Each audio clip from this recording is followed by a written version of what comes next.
সাবধান সাবধান নানা।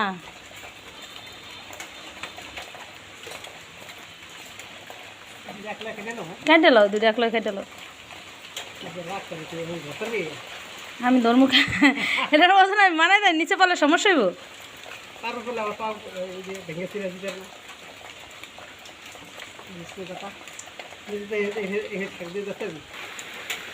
ছোট ভাইকে সৌদি আরব কাঁঠাল পাঠাতে বলেছে, তাই কাঁঠাল পাঠতে হলো আজকে বাধ্য হয়ে। অনেক বৃষ্টি বাইরে আজকে, এত বৃষ্টি যে 1 মিনিটের জন্য বৃষ্টিটা থামেনি। তা বা বাধ্য হয়েই এখন মই দিয়ে উঠে গেল কাঁঠাল পাড়ার জন্য। তো প্রথমে চেষ্টা করেছিল এমনিতে পাড়ার জন্য, তা আমাকে বলেছে ধরার জন্য। আমি তো এটা ধরতে পারবো না। পরে রশি এনে রশিতে বেঁধে এই যে দেখুন কাঁঠালটাকে এখন পারবে। তারপর কিভাবে পারবে আব্বা দিশা করতে পারছে না। এখন আমি তারপর বললাম যে এখান দিয়ে যদি পারো তাহলে তো তোমার পায়ের উপরে পড়বে বা তুমি মইটা নিয়ে পড়ে যেতে পারো। যদি রশিটা কোনোরকমভাবে ছুটে যায় তাহলে তো সমস্যা। পরে আব্বা মই ঘুরিয়ে ওই সাইডে যেয়ে তারপরে কাঁঠালটাকে পেরেছে। 9 তারিখ রাতে আমার ভাইয়ের বউ এবং ভাইয়ের ছেলে ওরা দুজন সৌদি যাবে, ওদেরকে নিয়ে যাবে। এখন তো ফ্যামিলি ভিসা বন্ধ, তো আপনার ওমরা ভিসায় নিয়ে যাচ্ছে। তো সেই ক্ষেত্রে ওদের কাছে দিয়ে যেতে বলেছে। তো এর জন্য আমি বানিয়েছিলাম আজকে গরুর মাংসের আচার। তারপর আমাদের গাছে আমের আচার ছিল, সেগুলো পাঠিয়ে দিতে বলেছে। আর পাশে দিয়েছিলাম বোম্বাই মরিচের আচার। আর আম্রপালি আম দিতে বলেছিল, তো সেখানে আম কিনে এনেছি। আমাদের গাছে যেহেতু আম্রপালি নেই, তো 5 কেজি আম কিনে আনা হয়েছে। আর এই যে কাঁঠাল, তো পরবর্তীতে এই 3টা কাঁঠালের একটাও কিন্তু আমার আম্মার পছন্দ হয়নি। লাস্টমেস্ট আমি ছাদে উঠে আমার চয়েস অনুযায়ী একটি ছোট্ট একটি, ওই কাঁঠালটা সুন্দর ছিল, গোলগাল একটি কাঁঠাল পেয়ে দিয়েছি।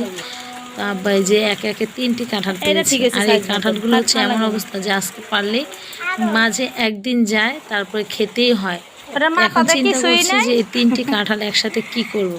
আপনারা যাদের খেতে ইচ্ছা করে আপনারা অবশ্যই আমাদের বাসায় চলে আসতে পারেন কাঁঠাল খাওয়ার জন্য, আপনাদের দাওয়াত রইল। তো এখন আব্বা কাঁঠালগুলোকে ধুয়ে নেবে, ধুয়ে পরিষ্কার করে ঘরে নিয়ে যাবে। আমি বলছিলাম যে ধোয়ার দরকার নেই, বৃষ্টির পানিতে ধুয়ে যাবে, কিন্তু কে শোনে কার কথা। তুমি একটু সইরা দাঁড়াও, পায়ের মধ্যে বাড়ি খাইবা।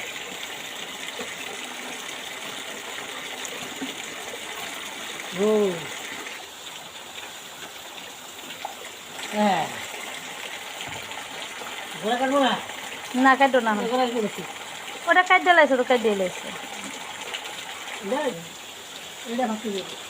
যেটা 5 কেজি ওজন হেঁটে দিয়ে দেবেন। 80 কেজি নিতে পারবো। কাঁঠালটা ভালো, আমার মনে হয় যে এটা একটু ভালোই।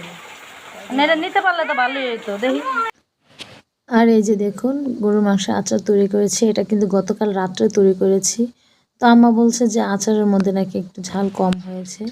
আর তেল তো বেশি দেওয়া যাবে না, যেহেতু এটা অনেক দূরে যাবে। তেল বেশি করে বয়ামে দিলে তেল পরে নষ্ট হয়ে যাবে। তাই আমি চেষ্টা করেছিলাম যে মাখা মাখা তেল দিয়ে তারপরে এই আচারটা তৈরি করার জন্য। তো এখন রাত্রে যেহেতু বয়াম ভরা হয়নি, তো এখন সকালবেলা আমি আর একটু মরিচের গুঁড়া দিয়ে এটাকে আর একটু জাল দিয়ে নেব, তারপরে বয়ামজাত করব। আসলে আমাদের ঘরের মধ্যে এই গরুর মাংসের আচারটা সবারই খুব পছন্দ। আপনাদের কার কার পছন্দ অবশ্যই কমেন্ট বক্সে জানাবেন। আর এটা দিয়ে তো আমার কাছে মুড়ি খেতে অসম্ভব ভালো লাগে।